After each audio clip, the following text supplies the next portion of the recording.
네, 여러분 잘 지내셨죠? 네. 네, 여러분 우리는 구약 성경에서 신약 성경으로 넘어가는 길목에서 무엇을 마주하게 됩니까? 바로 마태복음을 마주하게 됩니다. 그리고 많은 청년들이 마태복음 1장의 말씀을 보고 살짝 당황하게 됩니다. 그 이유가 무엇인가요, 태극 청년? 바로 살짝 당황하게 되는데 바로 족보가 나오기 때문인데요. 많은 청년들이 이 족보가 무엇을 말하는지 몰라 지루해하기도 합니다. 그렇다면 마태는 왜 예수님을 증거하는 복음서에서 족보라는 방식을 채택하고 있는 것일까요? 이것을 알기 위해서는 먼저 사복음서가 존재하는 이유에 대해 알 필요가 있습니다. 여러분, 신약 성경을 보게 되면 처음으로 마주하게 되는 4권의 책이 있습니다. 이 책들은 예수님의 공적인 사역을 기록한 책으로 우리는 이 책들을 사복음서라고 부릅니다. 이 복음서들은 모두 예수님이 누구신가에 대해서 증거합니다. 즉 그들이 전하는 내용의 주체는 모두 예수 그리스도이죠. 하지만 차이점이 있습니다. 이 차이점 때문에 사복음서가 존재하게 되는데요. 차이점이 무엇일까요? 차이점이 무엇일까요? 제 눈을 피하는 것 같아요. 네, 차이점이 무엇일까요? 네, 듣는 대상이 다르다라는 겁니다. 마태는 유대인 성도들에게, 마가는 로마 교회 성도들을 위해, 누가는 이방인들을 위해, 요한은 모든 그리스도인들을 위해 복음서를 기록했습니다. 그렇다면 이제 우리는 이 선행 지식을 가지고 마태복음 1장의 말씀을 살펴보겠습니다. 우리 다 같이 마태복음 1장 1절 말씀 함께 읽겠습니다. 하나, 둘, 셋. 아브라함과 다윗의 자손 예수 그리스도의 계보라. 아멘. 여러분, 이 당시 유대 사회에서는 족보가 굉장히 중요했습니다. 왜냐하면 족보는 자신이 누구인지 증명하는 가장 확실한 방법이었기 때문입니다. 일례로 유대인들은 그들의 최고 사법기구인 산헤드린 공회에서 제사장들의 족보를 관리했습니다. 얼마나 엄격하게 관리가 이루어졌냐면 외국에 거주하는 제사장들도 결혼을 하기 위해서는 결혼할 여자의 족보 서류를 산헤드린 공회에 보내야 했습니다. 그리고 거기 있는 유대인들이 이 결혼할 여자가 순수성을 유지한 사람인지 검토했습니다. 그리고 허가가 떨어져야지 제사장은 결혼할 수 있었습니다. 이처럼 그 당시 유대 사회에서 족보는 그 사람이 누구의 아들이고 또 어떤 사람인지 알 수 있는 익숙한 수단이었습니다. 이 사실을 알고 있는 마태는 유대인들에게 예수님이 누구신지에 대해 설명하는 확실한 방법으로 족보를 제시합니다. 그런데 마태복음 1장 1절을 보면 마태가 본격적으로 족보를 서술하기 전에 2명의 인물을 제시하고 있습니다. 이 2명의 인물이 누구인가요? 대찬청년? 네, 아브라함과 다윗입니다. 그렇다면 마태는 왜 아브라함과 다윗을 대표로 이렇게 서술해 놓았을까요? 우리가 이것을 자세히 알기 위해서는 아브라함과 하나님과 맺은 언약과 다윗과 하나님이 맺은 언약을 알 필요가 있습니다. 우리 먼저 다 같이 창세기 12장 1절에서 3절 말씀 함께 읽도록 하겠습니다. 하나, 둘, 셋. 여호와께서 아브라함에게 이르시되 너는 너의 고향과 친척과 아버지의 집을 떠나 내가 내게 보여줄 땅으로 가라. 내가 너로 큰 민족을 이루고 내게 복을 주어 내 이름을 창대하게 하리니 너는 복이 될지라. 너를 축복하는 자에게는 내가 복을 내리고 너를 저주하는 자에게는 내가 저주하리니 땅의 모든 족속이 너로 말미암아 복을 얻을 것이라 하신지라. 아멘. 네, 언약의 배경을 짧게 설명드리면 하나님은 아브라함이 자손이 없을 때 언약을 맺으십니다. 아브라함아, 너는 내가 보여줄 땅으로 가라. 내가 너의 자손을 통해서, 너를 통해서 복이 될 그 씨를 통해서 내가 너를 복되게 할 것이다 라고 말하고 있는 것입니다.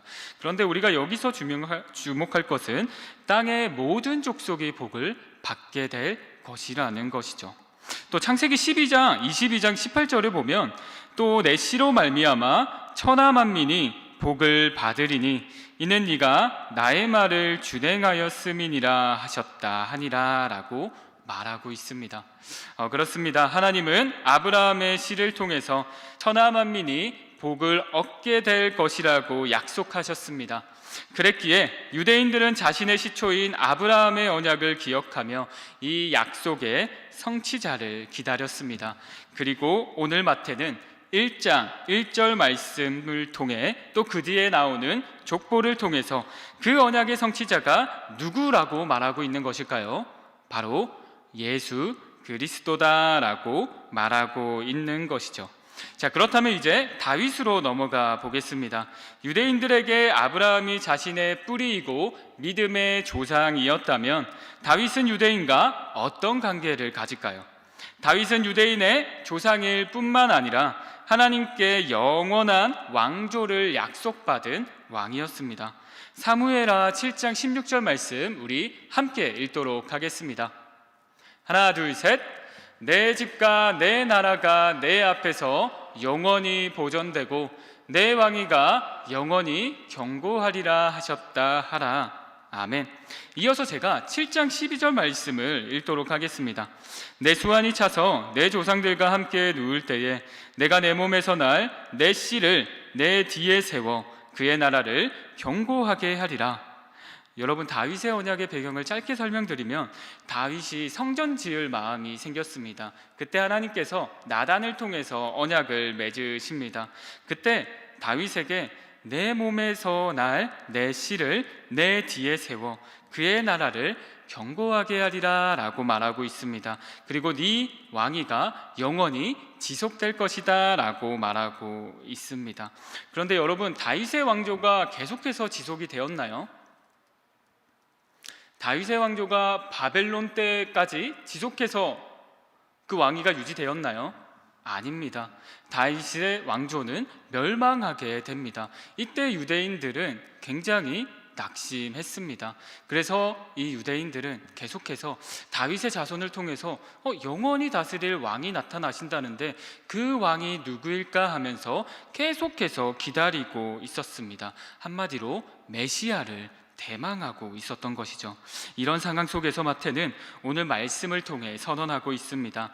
너희가 기다려온 그 메시아, 그 왕, 그 그리스도가 누구다? 바로 예수 그리스도다.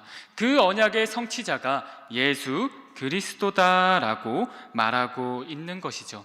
이것은 예수 그리스도 이름의 의미를 살펴봐도 알 수 있습니다. 여러분, 예수는 성자 예수님이 이 땅에서 공생의 사역을 하실 때 갖고 있던 이름이었습니다. 그런데 그리스도는 무엇입니까? 그리스도는 직책이었습니다. 그리스도를 헬라어인데요, 이 헬라어의 뜻이 왕입니다. 그러면 우리 히브리어로 바꾸게 되면 뭐라고 볼 수 있을까요? 바로 메시아다라고 볼 수 있는 거죠. 한마디로 예수 그리스도는 다윗의 언약을 성취할 바로 그 왕이다라고 말하고 있습니다. 그래서 여러분, 초대교회에서는 예수 그리스도 이름 자체가 신앙 고백이었다라고 합니다. 예수 그리스도를 풀어서 선언하면 어떻게 될까요? 예수님이 나의 메시아입니다라는 고백이기 때문이죠. 그럼 우리 끝으로 우리 1장 1절 계보라는 단어를 통해 마태복음 1장 1절이 또 표제어로서 작용을 하는데 이 표제어 범위가 어느 정도까지 이루어지는지 살펴보겠습니다. 먼저 계보는 헬라어 원어로 비블로스 게네세오스라고 합니다. 즉, 두 단어가 합쳐진 뜻입니다. 비블로스는 일반적으로 책을 뜻하고 게네세오스는 출처, 기원, 근원, 출생, 생명, 창조 등 다양하게 쓰입니다. 이 두 단어를 합치면 1절 말씀을 어떻게 풀어서 말할 수 있을까요? 제가 말씀드리겠습니다. 내 아브라함과 다윗의 자손, 예수 그리스도의 근원 혹은 창조에 관한 책이다라는 거죠. 창조라는 의미가 들어갑니다. 그렇게 볼 때 1장 1절은 단순히 우리 1절에서 17절까지 지속되는 족보에 관한 표제어만 뜻할까요? 그렇게 볼 수도 있겠지만 더 넓게도 볼 수 있습니다. 왜냐하면 4장까지 예수님의 탄생과 예수님의 일화가 지속되기 때문입니다. 또 어떤 학자들은 이 마태복음 1장 1절이 마태복음 전체를 나타내는 표제어다라고까지 말합니다. 1절 말씀을 정리하면 우리는 이 말씀을 통해서 예수 그리스도가 언약의 성취자로 이 땅에 왔다는 것과 1절이 마태복음 전체를 여는 역할을 하는 표제어의 기능까지 겸비할 수 있다는 것을 알 수 있습니다. 자, 그렇다면 이제 본격적으로 족보 내용을 살펴보며 예수님의 족보 속에 등장하는 특징을 발견하고 그 특징들이 우리에게 주는 의의를 살펴보도록 하겠습니다. 여러분, 족보를 보게 되면 우리의 눈을 사로잡는 구문이 있습니다. 어떤 구문인가요? 바로 낳고, 낳고, 낳고가 계속해서 반복이 됩니다. 16절까지 보게 되면 이 낳고가 능동태로 쓰인 횟수를 살펴보게 되면 36번이나 쓰였습니다. 하지만 이런 출생의 고리가 예수의 육신적인 아버지 요셉에게 와서는 끊어집니다. 16절은 요셉은 예수를 낳았다라고 말하지 않습니다. 헬라어 성서의 각조를 보면 고대 사본들에는 16절 본문이 다양하게 변화되었음을 알 수 있습니다. 그러나 대다수의 건의 있는 사본들은 수동태형으로 표현합니다. 족보에서 어머니까지 소개되는 몇 번의 우리 3절, 5절, 6절에도 여전히 아버지가 어머니에게서 아들을 낳았다라고 능동태가 사용됩니다. 하지만 16절에서는 어떻게 사용되나요? 요셉은 단순히 마리아의 남편으로만 소개될 뿐이고 예수를 낳은 아버지로 소개되지 않습니다. 16절 하반절은 요셉이 아니라 마리아에게서 그리스도라고 칭하는 예수가 나시니라 라고 수동태 표현으로 되어 있습니다. 이것은 유대인들이 하나님을 직접 거론하는 것을 가능하면 회피하기 위해서 하나님의 행동을 말할 때 쓰던 표현으로 하나님을 언급하지 않고 수동태 문장으로 표현하는 것이 보통적인 표현이었습니다. 하나님이 마리아에게서 예수를 낳았다는 거죠. 한마디로 주체가 누구입니까? 사람이 아니라 하나님이라는 겁니다. 하나님이 마리아에게서 예수를 낳았다. 이것은 예수 그리스도의 출생의 기원이 근본적으로 다르다는 것을 알 수 있습니다.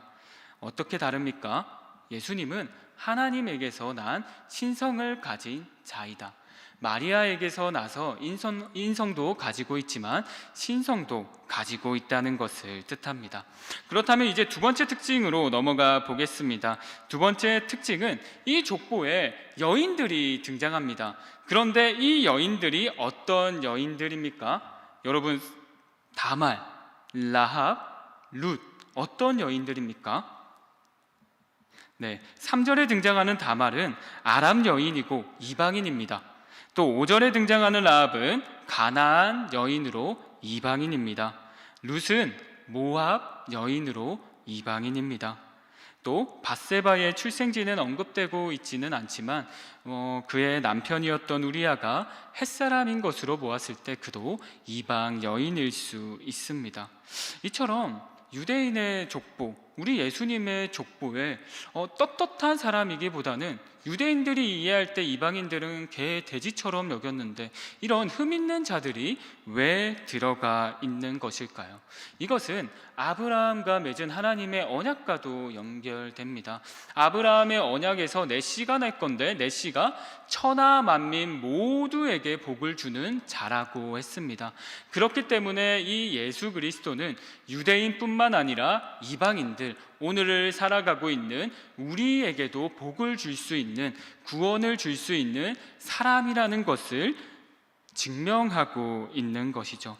그랬기 때문에 마태는 이 예수님의 족보에 이방 여인이 있다는 것을 가감하게 밝힙니다. 여러분, 우리는 이 사실을 통해서 예수를 통한 하나님의 구원하시는 은총의 잣대가 인간적인 잣대, 윤리적인 잣대에 의해서 측량될 수 없다는 것을 알게 됩니다. 즉 하나님은 사람의 눈에 부족해 보이고 죄인으로 보이지만 그러한 사람이라도 은혜를 베풀어 선택하시고 구원하시는 분이라는 겁니다. 여러분, 예수님은 세상에 계시는 동안 율법적으로나 윤리적으로 죄인 취급받았던 세리나 창녀를 가까이 하시며 그들에게 구원을 약속하였습니다. 하나님의 은혜는 인간적인 도식이나 굴레에 속박되지 않습니다. 하나님은 오직 하나님이 스스로 세우신 은혜의 법칙에 따라 움직이는 분입니다. 여러분, 우리가 율법적인 잣대를 들이민다면 우리는 구원을 받을 수 있을까요? 대찬 청년에게 물어보도록 하겠습니다. 우리 대찬 청년은 엘림팀 리더로 섬기면서 찬양을 열심히 합니다. 정말 누가 봐도 하나님을 열심히 섬기는 것 같습니다. 그러나 그것만으로 구원받을 자격이 있다라고 말할 수 있을까요? 없습니다. 인간은 하나님, 신인 그 하나님한테 아무리 우리가 열심히 한다고 해도 우리의 죄성인 본질이 사라지지 않기 때문에 우리는 떳떳할 수 없습니다. 우리의 구원은 어떻게 받습니까? 하나님의 은혜로 받는 것입니다. 오늘 또 담임 목사님 설교를 듣는데 담임 목사님이 로마서 5장 8절 말씀을 말씀하시더라고요. 여러분 기억하시기 바랍니다. 우리는 죄인 되었을 때 하나님의 은혜로 구원받았습니다. 그렇기 때문에 우리는 비록 부족하고 연약하지만 우리 예수 그리스도의 은혜를 구하며 끝까지 주님 앞에 나아가야 합니다. 그럴 때 하나님께서 우리와 함께 동행하시면서 우리의 삶을 그리스도인의 삶으로 열어주실 것입니다. 여러분, 마지막으로 우리 1장 17절 말씀을 살펴보기 원하는데요, 우리 함께 읽도록 하겠습니다. 하나 둘 셋. 그런즉 모든 대수가 아브라함부터 다윗까지 14대요 다윗부터 바벨론으로 사로잡혀 갈 때까지 14대요 바벨론으로 사로잡혀 간 후부터 그리스도까지 14대더라. 아멘. 여러분, 이 17절에 뭐가 강조되고 있습니까? 바로 14대라는 게 강조되고 있습니다. 그리고 이 14대는 3번 쓰였습니다.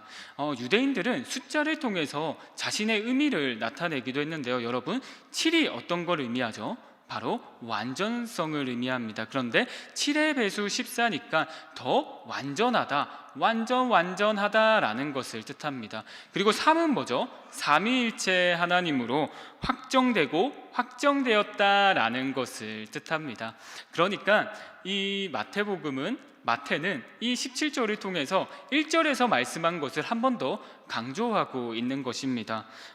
아브라함부터 다윗까지, 또 다윗부터 예수 그리스도로 갈 때까지 14대입니다.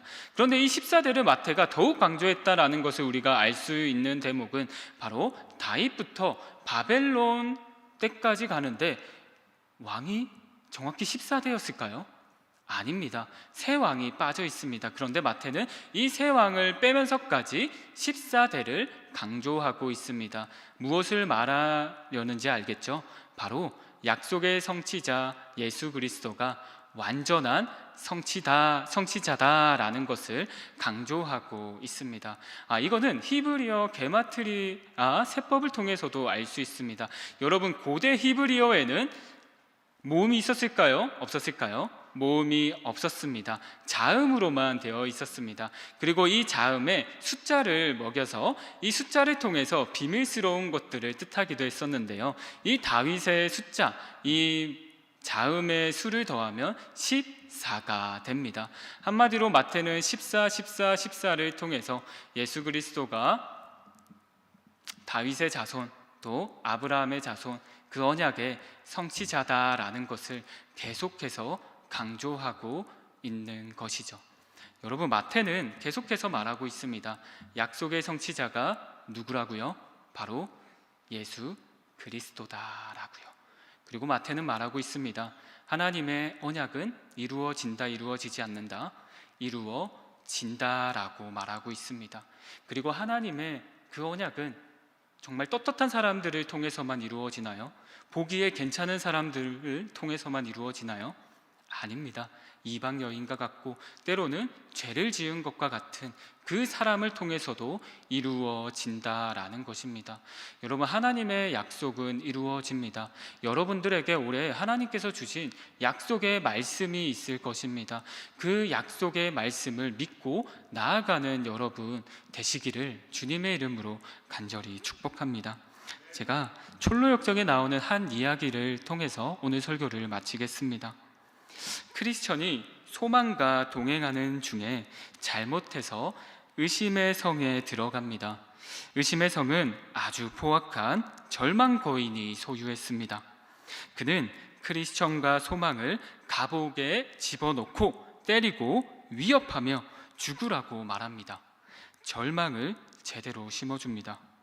크리스천과 소망은 낙심이 되어 차라리 당장 죽어버리는 것이 낫겠다고 생각합니다.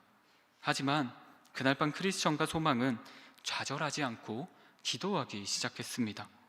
그들의 기도는 거의 날이 밝을 때까지 계속되었습니다. 동이 트기 직전 크리스천은 반쯤 정신이 나간 듯 흥분해서 소리를 질렀습니다. 나는 바보 멍청이야. 내가 원하기만 하면 도망칠 수 있는데 이렇게 더럽고 냄새나는 지하 감옥에 누워만 있다니. 소망 형제, 내 품속에는 약속이라는 열쇠가 있네. 이 열쇠만 있다면 내가 저 자물쇠를 열고 우리는 도망칠 수 있어 라고 말합니다. 그렇게 크리스천은 소망과 함께 그 품속에 있는 약속의 열쇠를 통해서 자물쇠를 풀고 의심의 성에 나가고 좌절해서 나오게 됩니다. 여러분, 우리가 일상생활을 계속하다 보면 우리는 끊임없이 좌절감에 빠집니다. 그리스도인의 여정에서 끊임없이 좌절감을 심어주고 하나님 말씀에 대해서 의심을 심어줍니다. 그러나 하나님이 아브라함에게 하신 약속, 다윗에게 하신 약속을 이루셨습니다. 직접 등장하셨죠. 그리고 주님께서는 재림하신다고 분명하게 얘기하고 있습니다. 여러분, 힘이 들더라도 우리는 주님을 만날 것입니다. 주님은 분명히 말하고 있습니다. 그리고 우리는 힘들 때 주님께서 주시는 약속의 말씀을 붙잡을 수 있습니다. 대표적으로 이사야 41장 10절 말씀 제가 읽어드리도록 하겠습니다. 두려워하지 말라, 내가 너와 함께함이라. 놀라지 말라, 나는 내 하나님이 됨이라. 내가 너를 굳세게 하리라. 참으로 너를 도와주리라.